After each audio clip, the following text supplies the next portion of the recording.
you to think back to your last customer experience. It might have been today. You were buying something either in person, masked, I hope, or online. Was it effortless? Was it cumbersome? How was the person on the other end? When we think about customer experiences, whether we ourselves are selling something and we are the person who's providing the customer experience, or we are the customer, on a daily basis, one way or another, we engage in some kind of interaction. This morning, I actually went for about my 5th COVID test. I'll tell you about that later. So there I was, the patient, customer, at a really not very well run COVID testing facility. So it wasn't the best customer experience. So I have an expert with us today. His name is Greg Melia. He's the CEO of Customer Experience Professionals. And today we want to provide you with advice, guidance, ideas on how you, as an entrepreneur or a business owner, or wherever you're at as an organization, are you providing the best customer experience? Can you afford not to? And how do we as consumers ask for what we want? So we're talking all about customer experience, customer engagement, and how critical it is in this very competitive, what we call VUCA world, which is volatile, uncertain, complex, and ambiguous. So here he is, Greg Melia. Greg, I am so delighted because this is such an important topic right now. Nadia, it's an absolute pleasure to be here today. Okay, so we speak about customer experience professionals. You're the CEO of that organization. So help us understand what a Customer Experience Professionals Association actually does. Yeah, so the Customer Experience Professionals Association supports the CX professionals that are working at major companies across the globe. We have many members in different 72 different countries around the world to design, deliver, and follow up on the experience that you're having as a customer. You know, that experience begins with the marketing of that product, the design of that product, the packaging when it arrives to you, the message that they send to confirm your receipt, all the way through maybe you contacting them afterwards to ask how to use the product or to resolve a challenge with it. Throughout that entire process, you have those feelings that you talked about, Nadia. And wouldn't it be great if you had come on this call and said, I went to get my COVID test this morning and it was the best experience. I encourage you to do it too. Absolutely. So interesting story. So on Sunday, I walked with a friend. She was tested positive. So today I went for a test and I've had several tests. Have you been tested at all? I did get tested a while ago, sort of preemptively and cautious, but are you feeling okay? I am feeling okay, and luckily all is well. But I did want to share, knowing that I was going to be talking to you today. Most of the COVID testing sites are very efficient. You go in your car. This was an urgent care that does testing. And what was so interesting about the customer experience, Greg, and I wish you would train their people, in fact, I'll call them and give them your number, was that you were allowed to book online. When you got there, they asked you to come in. So who wants to come into anything that you don't have to during COVID? And then they said, oh, by the way, the appointment doesn't really help. You didn't have to book. The system of appointments doesn't sync with us. Now, so really, there was no need to make an appointment. And of course, the people you're speaking to, right, they aren't making the rules. And you don't want to be that frustrated person who takes it out on them. So my point to you was, just because it happened this morning, was going, how do you work with individuals like that as an association to help them understand that I will never go back there and I will never recommend it to anybody? You know, Nadia, that's so important. You know, we came together with our members, and what we really do is we bring members together to talk about how collectively we can all work to provide a better customer experience. Because it's not about competing one company against another. It's about making customers happy and raising the bar for everyone. And we came together and we defined customer experience as the perception that customers have of an organization, one that is formed across all interactions, across all touch points, people, and technology over time. So I bet that urgent care that you went to thought that they had made the right solution by buying a fancy online scheduling appointment. But the reality is that if you don't have the right people who are thinking, how are our patients feeling? What is on their mind when they contact us? Your whole point there that you would have liked to have been able to stay in the car until you needed to. That's recognizing and having empathy for the customer, thinking about putting yourself in the customer's shoes, and using technology as an added tool so that you can text somebody and say, Nadia, we're ready for you now. Please come in. As a matter of fact, when we're done with this, I have to take our new puppy to a vet to get a shot. And, I got a call yesterday and they said, we just want to confirm your appointment. And they told me what to expect when I arrive.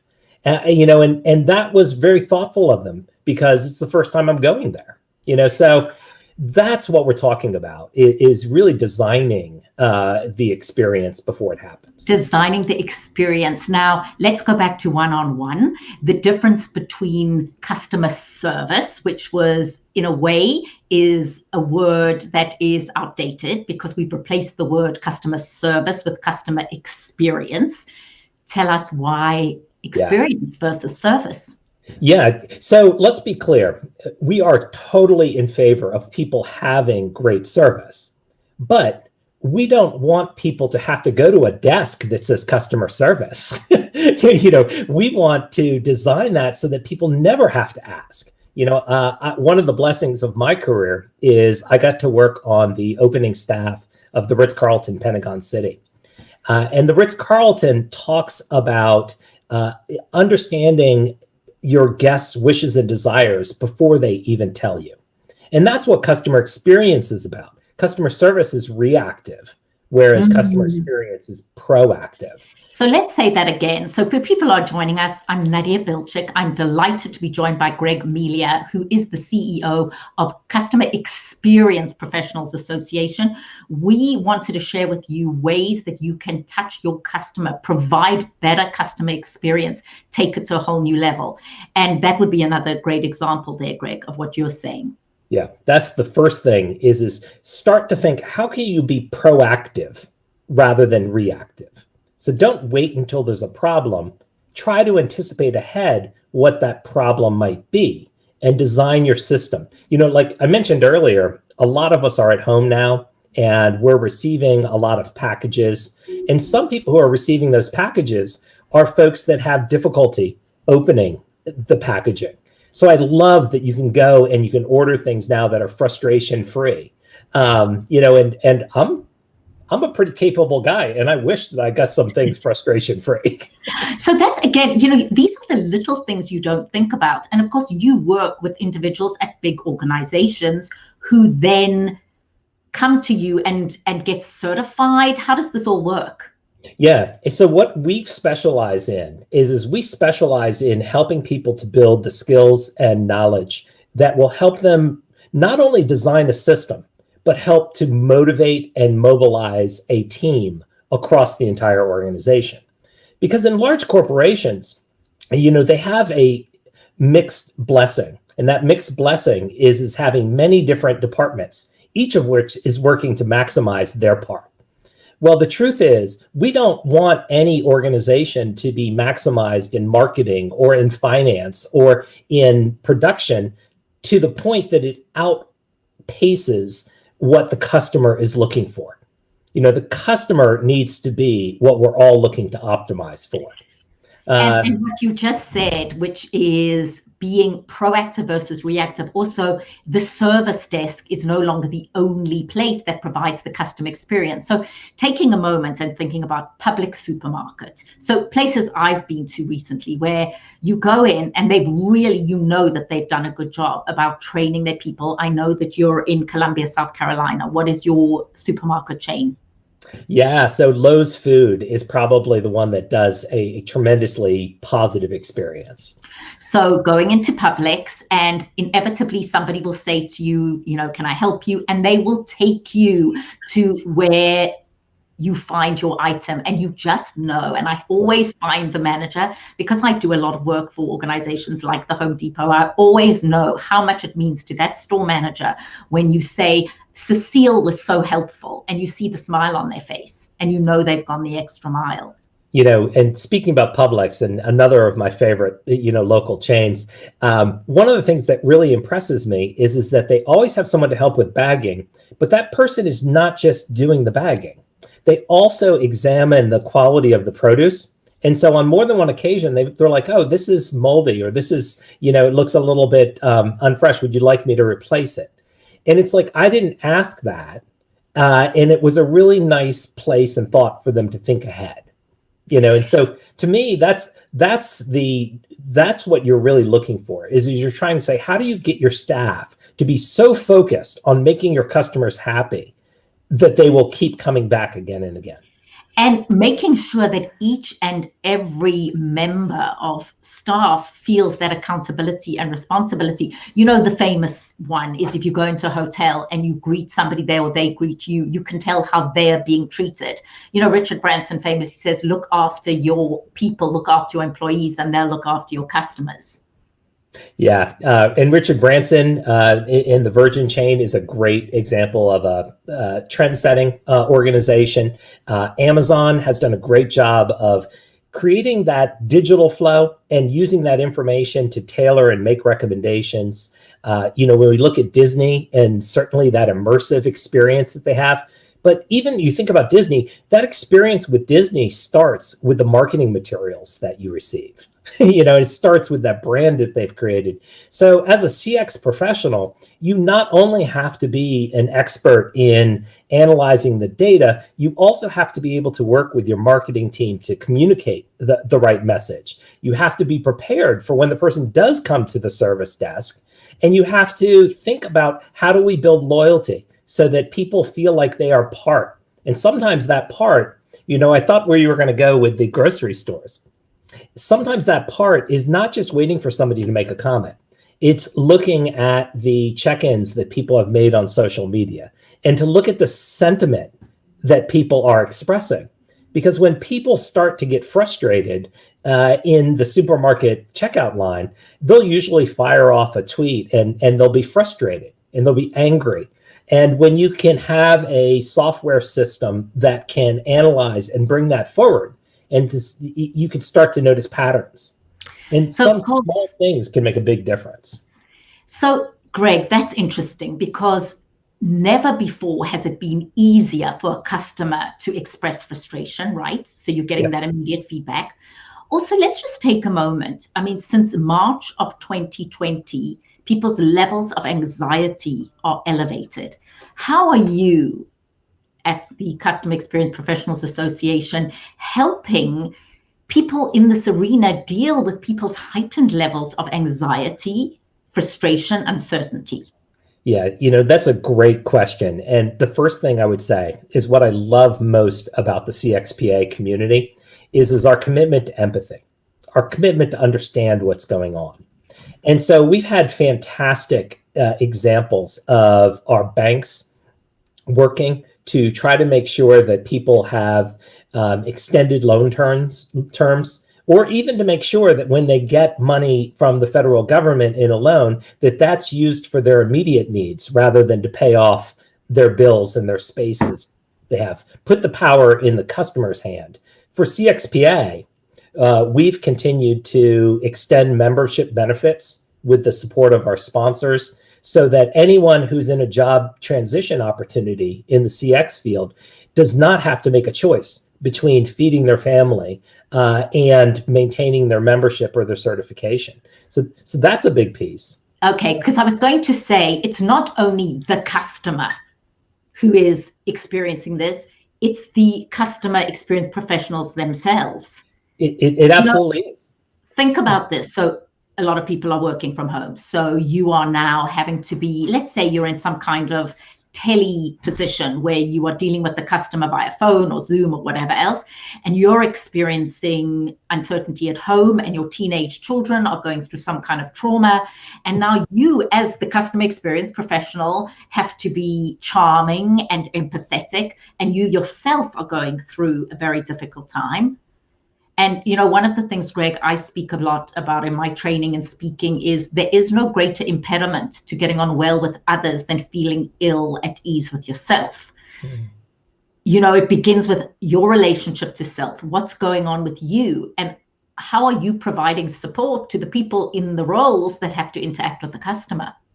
Yeah. And Nadia, you're 100% right. And one of the things that I appreciate about you and what you do is making people aware of the value of authenticity and interaction through video conferencing.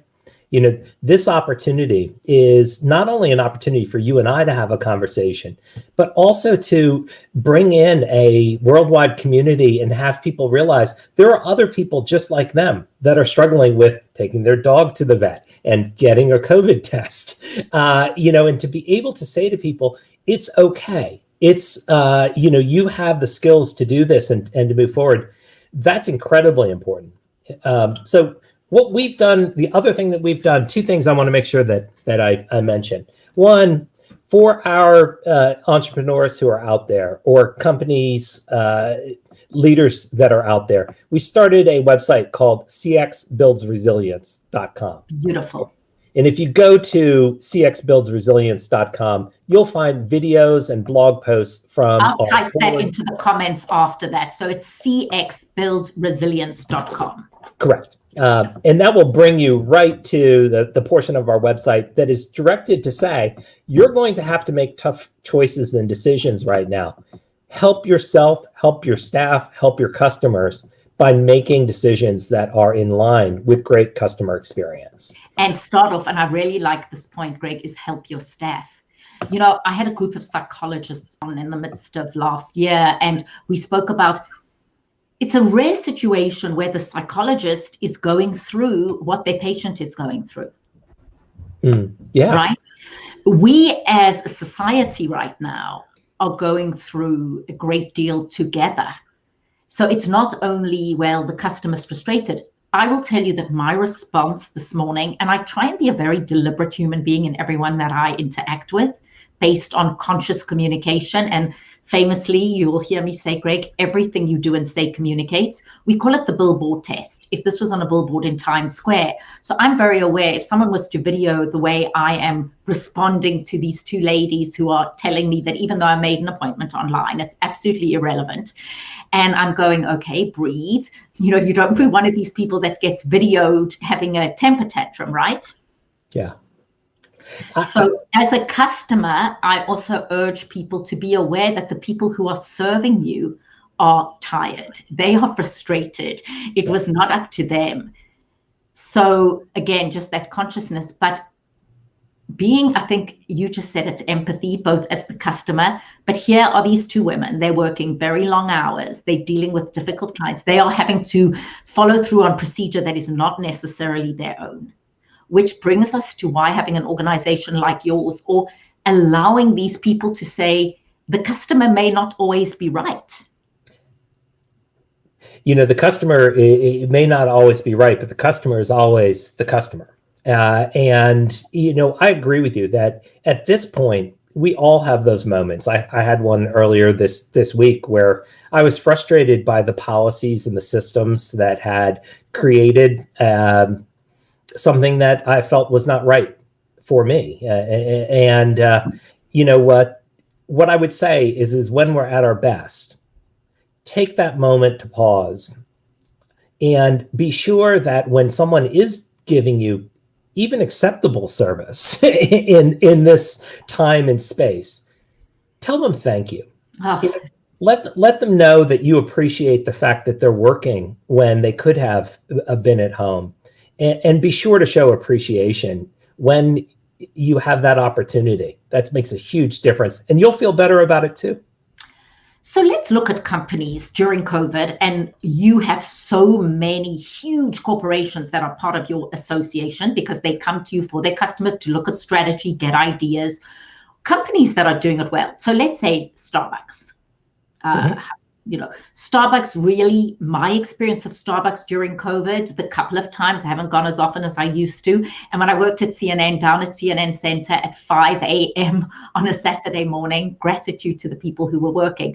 But certainly Starbucks, I will say, appear to be training people well. Their attitude, the way they're dealing with it, they are now giving you a cup in a cup. One appreciates those things. Publix, online shopping, who you feel are doing it well, who are getting it right. Home Depot, for me, I know, try exceptionally hard. They spend a lot of time, energy, effort on the customer experience, from either your online experience or going into the store. What other companies during COVID do you say, wow, they really have pivoted, galvanized, and are exemplary in providing this customer experience?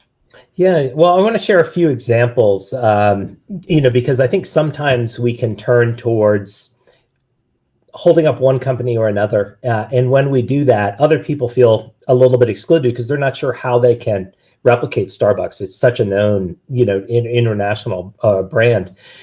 So let me share with you a commercial real estate firm out of Canada and what they've been doing. They actually have their landlords, their property managers, calling the lessees and just checking in. What's going on with your business? Are you guys reopened? Is there anything that we might be able to help you with, or what challenges are you facing? And what's neat about that is they've really, they're going to send out their bills one way or another. But could they create an opportunity where they learn that people are having zoning challenges, or people are having a different element that maybe they just heard from another person who rents from them, that maybe they can solve together? So that's one thing, is especially for business to business, talk to your suppliers, talk to your customers, and check in to see how they're doing. You'll all benefit, better from that. Great advice. On the consumer side, I think that one thing I'd encourage customer experience professionals to think about is, first and foremost, think about the outward communications that you're sending. In addition to the pandemic, we also are experiencing a lot of political divisiveness in the country right now. And those things are weighing very heavily on people's mind. Yes. So think before you hit send on that message, or go back and review the message that you've sent to make sure that people can understand and feel good. I think that the messaging is a place where we really can reassure people at the moment and have them feel a lot better. And you're so right. And setting the right tone. I think there has to be, right, Greg, right now, a tone of understanding and pivoting. I know I recently sent out to all my clients, I said, burnout is real. And then I said employee engagement 2021, which is understanding that people are burnt out not only from the ongoing impacts of COVID, right? Kids at home, uncertainty, numbers are high. Are we going to get the vaccine? But as you say, burnout from watching what's going on. And it does impact us.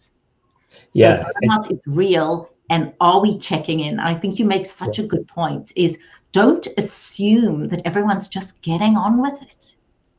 Yeah, and be prepared to adjust your pace. And what I mean by that is, in many cases, the decisions and the work that people are doing has slowed down or calmed down a little bit. And that's partially from the overload, and it's partially from needing to help your kids get online and all of the things you've mentioned. But be very attuned in your listening for the people who have an emergency and need that help as well. Because if somebody is contacting you and letting you know, I have a challenge that I need to resolve by the end of the day, that is a totally different pace. And so you need to be prepared, but most of all, it needs to be prepared based on what the customer needs. not based on what you're hoping. It's so interesting. I belong to this wonderful mastermind group, and one of the people involved was saying, we really have to go from the outside in. What are people needing? And you do that automatically. What is the customer needing? But it's different. It's like, oh, is that thank you. I'm going to step back because I can. Yes. That was not a virtual background behind me, but yes, you brought up, if you're looking for a book to read, Carrie Bodine's Outside In is a great introduction to customer experience, for people to think about that philosophy. But you're totally right. And it's such a different management philosophy than what I was taught when I was in undergraduate. And it's really a very refreshing one because it is about bettering the world.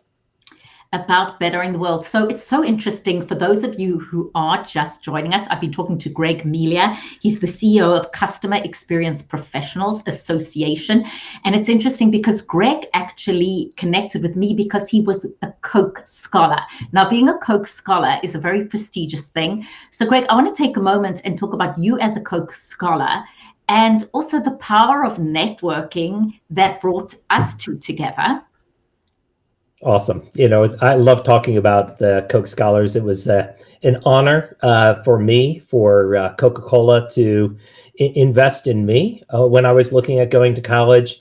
And a little tip that you probably didn't find anywhere. I think I may, in fact, be the oldest Coke Scholar that exists. And so one of the more mature, experienced Coke Scholars. Well, my first piece of advice to everyone is never underestimate the power of a network that is younger and more experienced and more accomplished than you, because the students that are becoming Coke Scholars now are leading international efforts. And it's just a fantastic group of Greg, I've had the pleasure of speaking to just remarkable people, and what an amazing job Coca-Cola does in finding talent, nurturing talent. Now, what got you so passionate about the concept of customer experience?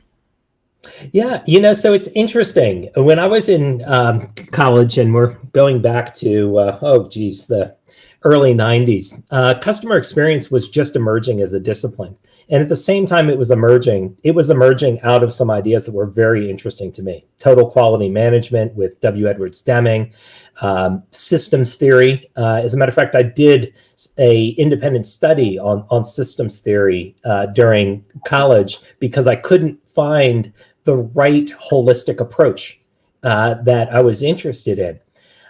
So fast forward a number of years, and it actually was a Facebook friend that I had in the association field who posted that CXPA was looking for somebody to come on and help them make the next developmental stage. We're only 9 years old at that time and approaching our 10th anniversary now. And so that opportunity to say, well, wait, my first reaction was just like your question earlier. I'm like, I don't just want to work with customer service. And when I learned what customer experience professionals really do, I'm like, I would be excited to get up every morning and work with this community and to support this community and grow this community because they are doing amazing things. Mm-hmm. No, it's remarkable. I mean, I think about the fact that you are about to take your dog to get some injections, and we were talking about even the vet saying to you, we're expecting you, this is what you need to do, just the way they're dealing it. I mean, everybody who interacts with their customer, and it's interesting, Greg, because since March of last year, I've been working with individuals and groups on interacting with their customer virtually, even physicians. If you think about a physician is now doing telemedicine. So who is their customer now? Their customer is their patient, but it's their patient virtually. And just little things about how do you make the person feel? So just a tip of, I would say to physicians, they are so focused on writing down notes and listening to you. If they look at another screen, just say to the patient, by the way, I'm just looking for your notes, or I'm looking down. Tell them, because if you break eye contact with the patient, they don't know that you're looking away. So, the broadness of where our customer is, be it a person that I'm speaking to a patient, a colleague, a friend. I'm a lawyer and I'm now talking to my client virtually. How am I treating them? What is their whole experience? And the whole experience virtually now is so different, because sometimes we had this organic interaction where I would see you. So let's say you came to one of my power hours. So in that moment, in a way, you're my customer and I'm the facilitator speaker. What experience are you providing every moment of every day to your community, right? It's so broad what you're doing. Yeah, and Nadia, talking a little bit about that power hour, that was such a useful design, because what you did is you recognized that we were coming to the point where we're going to flip the calendar from 2020 to 2021. And you thought, what does my audience need? What can I do to help them prepare? And you put together an hour just to say, let me help you reflect and organize your thoughts so that you can start 2021 strong. And then I think you did something that is very much at the heart of CXPA, and I really appreciate you doing it, which was you didn't spend the entire time just talking at us. You put us into breakout rooms so that we could talk to one another and get very direct help. So that's something that I hope people will think about as they're coming through here is this new mode of communication, to be able to have video conferencing and to be able to break out into rooms allows us to make connections and to hear and interact with our customers or our patients or our constituents in ways that were tremendously difficult to do before. So it's a gift that's come out of a very challenging year. So it's interesting you say that, Greg, because one of the things as someone who teaches speakers, I always say, don't ever give a presentation that you yourself would not want to sit through, right? So everything's changing. People are needing things that are much more interactive. So when you design custom experiences, it's the same as designing a speaker experience. I mean, everything is, and I think you bring so much advice and guidance, and I can't wait to read Outside In. So if you want to reach Greg or you want to get the wisdom of the association, tell us how they do that. I am going to cxbuildsresilience.com. Yeah. So there's that. I do want to just go through what Greg has shared with before you share how he can reach you. You've said that in this age of COVID, and I'm hearing you, is that as customer experience professionals, we have to adjust our pace because we have to understand that what people are going through now is different to anything we've ever experienced before, correct? Correct. You said show empathy. And that's across the board. And I think, Greg, what I appreciate what you said is it's show empathy both as the customer experience professional, but also as the customer. Yeah, and as the employer and teammate. Yeah, tune into what people are going through. And then understand if people are dealing with an emergency.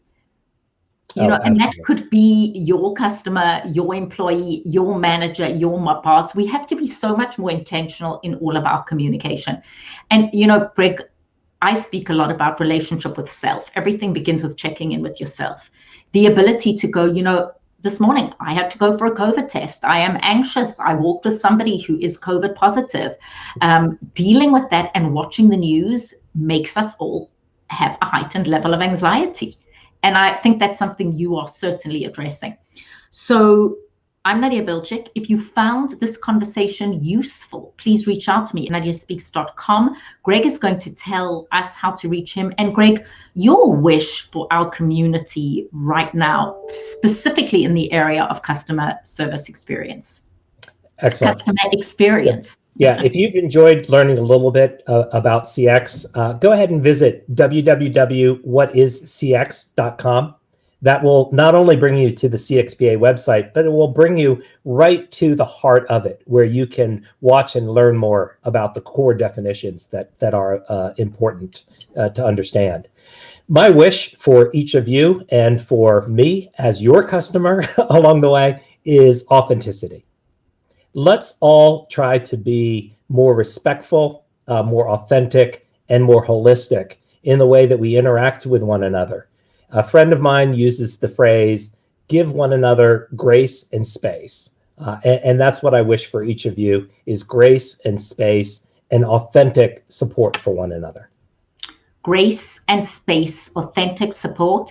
Greg, one thing I always say is you and I have exemplified really collaborative networking. We went from a connection to a really useful conversation, and how our collaboration will roll out, we're never sure. So thank you so much, Greg Melia, for joining me. I'm Nadia Vilchik, and I love what Greg said, give each other space, empathy, and let us hope that we are having different conversations in the next few months. Thank you, Greg.